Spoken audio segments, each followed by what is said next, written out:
सभी मित्रों को नमस्कार। वायुमंडल की परतें और उनकी ऊंचाई। जी हाँ, वायुमंडल की 5 परतें हैं, जिसे क्षोभ मंडल, समताप मंडल, मध्यमंडल, आयनमंडल और वायुमंडल में विभाजित किया गया है। तो चलिए बिना विलंब किए हुए हम लोग इन 5 परतों के बारे में क्रमशः पढ़ेंगे। प्रथम परत हमारी क्षोभ मंडल है, जिसे ट्रेपोस्फेयर कहा जाता है। यह वायुमंडल का सबसे नीचे वाली परत है। इसकी ऊंचाई समान सतह पर 18 किलोमीटर और ध्रुवों पर 8 किलोमीटर पाई जाती है। इस परत में जब हम ऊपर बढ़ते हैं तो 165 मीटर की ऊंचाई पर 1 सेल्सियस तापमान में कमी आती है। पृथ्वी पर होने वाली समस्त घटनाएं जैसे बादल, आंधी, तूफान, वर्षा, ये समस्त घटनाएं इसी मंडल में घटित होती हैं। इस मंडल को संवहन मंडल भी कहते हैं। साथ ही साथ अधोमंडल का नाम भी दिया गया है। क्षोभ मंडल और समताप मंडल को अलग करने के कारण इस मंडल को क्षोभ सीमा भी कहते हैं। आइए दूसरी परत हमारी समताप मंडल है।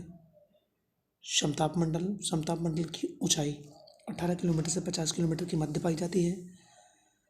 इसकी मोटाई ध्रुवों पर सर्वाधिक होती है, कभी कभी विषुवत रेखा पर यह लोप हो जाती है।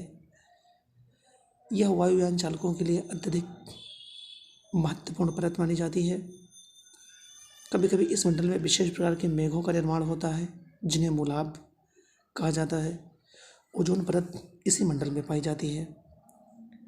हमारा तीसरा मंडल मध्यमंडल है।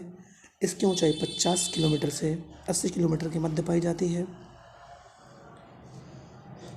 इस परत में ऊंचाई के साथ साथ तापमान में कमी होने लगती है और 80 किलोमीटर की ऊंचाई तक पहुंचकर यह -100 डिग्री सेल्सियस हो जाता है। मध्यमंडल की ऊपरी परत को मध्य सीमा भी कहते हैं। हमारी चौथी परत है आयनमंडल। आयनमंडल मध्यमंडल के ऊपर 80 किलोमीटर से 400 किलोमीटर के बीच स्थित है। इसमें विद्युत आवेशित कण पाए जाते हैं, जिन्हें आयन कहते हैं, इसलिए इसे आयनमंडल के नाम से जाना जाता है। यह भाग कम वायुदाब तथा पराबैंगनी किरणों द्वारा आयनीकृत होता रहता है। आयनमंडल में ऊंचाई बढ़ने के साथ साथ तापमान में वृद्धि शुरू हो जाती है।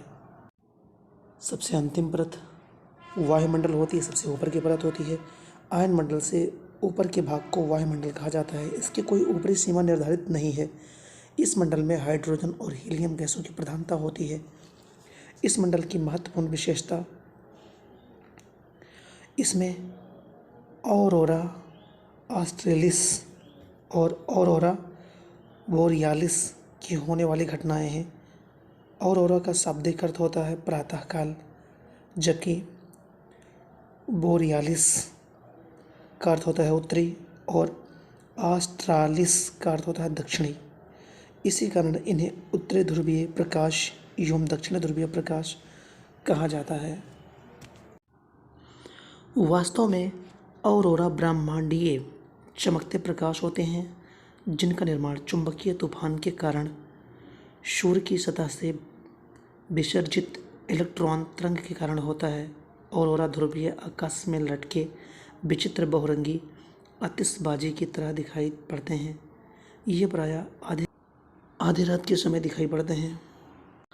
मित्रों, अगर मेरे द्वारा बताई गई जानकारी आपको अच्छी लगी है तो मेरे चैनल को लाइक करें, सब्सक्राइब करें और शेयर करें। मिलते हैं अगली वीडियो में एक रोचक जानकारी के साथ। तब तक के लिए वंदे मातरम, जय हिंद।